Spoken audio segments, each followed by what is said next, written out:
আমাদের মুরাদনগরের ছাত্রদলের সিনিয়র যুগ্ম আহ্বায়ক নাজিম উদ্দিন।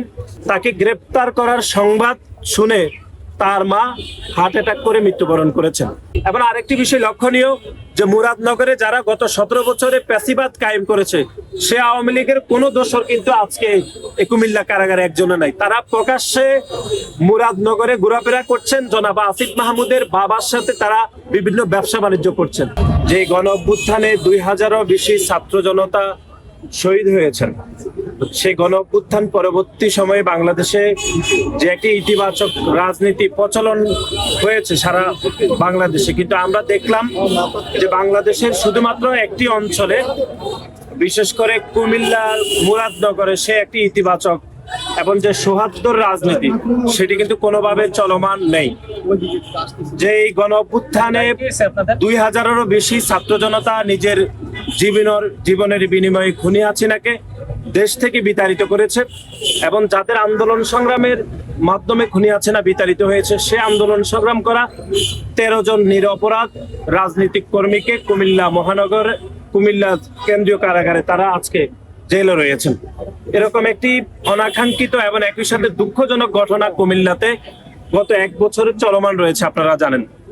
এবং আমরা যেটি স্পষ্টভাবে লক্ষ্য করছি, ছাত্র জনতার অভূতপূর্ব গণ অভ্যুত্থানের মাধ্যমে আমরা যে নতুন বাংলাদেশ পেয়েছি, সেই নতুন বাংলাদেশে কোনোভাবে নতুন বাংলাদেশের সাথে কুমিল্লা মুরাদনগর কোনোভাবে অ্যাডজাস্ট হচ্ছে না। নতুন ছাত্র সংগঠনের যে কয়েকজন উপদেষ্টা হয়েছেন ছাত্রদের থেকে, সেই উপদেষ্টা আসিফ মাহমুদ কুমিল্লা মুরাদনগরে এক ধরনের মাফিয়া তন্ত্র কায়েম করেছে, আপনারা দেখেছেন। বাংলাদেশের একমাত্র স্মার্ট সিটি বসুন্ধরা এখন আরো নিরাপদ, আধুনিকতায় আরো এক ধাপ এগিয়ে।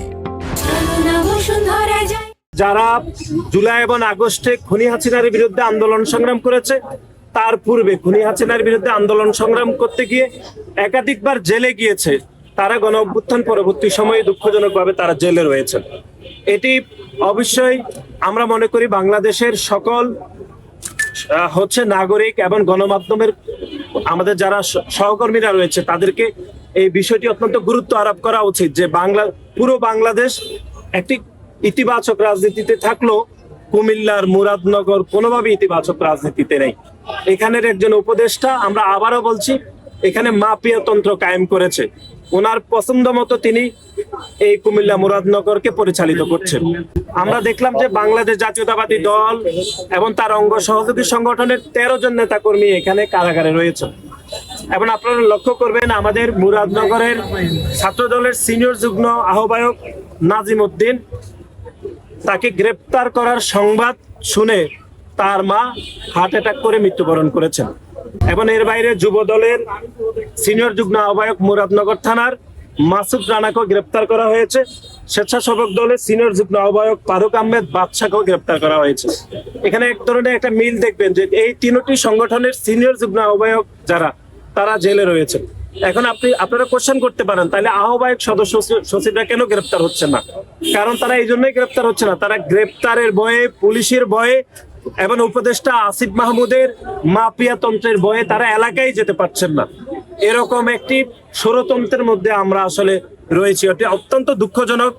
এবং ছাত্র জনতার অভূতপূর্ব গণ অভ্যুত্থানের মাধ্যমে আমরা যে নতুন বাংলাদেশ পেয়েছি, সে বাংলাদেশের সাথে কোনোভাবে মুরাদনগরকে পরিচয় করে দেওয়া যাচ্ছে না। আমরা এটি তীব্র নিন্দা জানাচ্ছি। অনতিবিলম্বে বাংলাদেশ জাতীয়তাবাদী দল এবং তার অঙ্গ সহযোগী সংগঠনের যে 13 জন নেতাকর্মী গ্রেপ্তার রয়েছেন, তাদের অতি দ্রুত সময়ে আমরা মুক্তি দাবি করছি।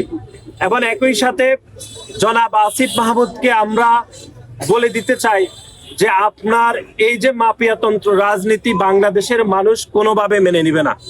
এবং কুমিল্লা মুরাদনগর একটি, আপনারা জানেন, একটি প্রসিদ্ধ এক ধরনের থানা। এই থানার মানুষের দীর্ঘদিনের এক ধরনের ঐতিহ্য রয়েছে, রাজনীতি, সমাজনীতি, অর্থনীতি এবং সৌহার্দ্যপূর্ণ রাজনীতির বিষয়। কিন্তু সেটিকে বিনিষ্ট করে উপদেষ্টা আসিফ মাহমুদ যে মাফিয়া তন্ত্র কায়েম করেছেন, সে মাফিয়া তন্ত্রের পরিণতি তাকে আগামীর বাংলাদেশে ভোগ করতেই হবে। এই পরিণতি থেকে জনাব আসিফ মাহমুদ কোনোদিন নিস্তার পাবেন না। এবং আরেকটি বিষয় লক্ষণীয়, যে মুরাদনগরে যারা গত 17 বছরে প্যাসিবাদ কায়েম করেছে, সে আওয়ামী লীগের কোন দোষর কিন্তু আজকে এই কুমিল্লা কারাগারে একজনও নাই। তারা প্রকাশ্যে মুরাদনগরে ঘোরাফেরা করছেন, জনাব আসিফ মাহমুদের বাবার সাথে তারা বিভিন্ন ব্যবসা বাণিজ্য করছেন। অথচ গত 17.5 বছর ধরে যে রাজনৈতিক কর্মীরা খুনি হাসিনার বিরুদ্ধে আন্দোলন করেছেন, বারবার জেল খেটেছেন, তাদেরকে 5 তারিখের পরে গায়ের জোর দিয়ে তাদেরকে আবারও জেলে প্রেরণ করা হয়েছে। আমরা এটি তীব্র নিন্দা জানাচ্ছি। পরিশেষে আসিফ মাহমুদকে গণতান্ত্রিক রাজনীতি প্র্যাকটিস করার আমরা উদাত্ত আহ্বান জানাচ্ছি এবং এই মাফিয়া তন্ত্র ছেড়ে তাকে মুরাদনগরের মাটি এবং মানুষের সাথে কথা বলার আমরা উদাত্ত আহ্বান জানাচ্ছি। এবং তিনি আপনারা জানেন যে একটি নতুন যে রাজনৈতিক দল গঠিত হয়েছে, সেই রাজনৈতিক দলের সাথে তিনি সরাসরি সম্পৃক্ত রয়েছেন। তিনি একদিকে নিরপেক্ষ উপদেষ্টা হচ্ছেন, কিন্তু তিনি ভং ধরছেন যে তিনি আবার তার সাথে রাজনৈতিক দলের কোনো সম্পর্ক নেই। আমরা এটিরও তীব্র নিন্দা জানাচ্ছি এবং অনতিবিলম্বে গণপ্রজাতন্ত্রী বাংলাদেশ সরকারের প্রধান উপদেষ্টা প্রফেসর মোহাম্মদ ইউনূস সাহেবকে আমরা অনুরোধ করব যে আপনি যদি আসিফ মাহমুদকে আপনার ক্যাবিনেটে রাখেন, তাহলে আপনার সরকারের নিরপেক্ষতা ব্যাপকভাবে প্রশ্নবিদ্ধ হবে। কারণ আসিফ মাহমুদ পুরো কুমিল্লার রাজনীতিকে ব্যাপকভাবে দূষিত করেছে, বিশেষ করে কুমিল্লার মুরাদনগরের মানুষকে দ্বিধা বিভক্ত করেছে, গণতান্ত্রিক মানুষকে তিনি হয়রানি করছেন। আমরা এটির তীব্র নিন্দা জানাচ্ছি।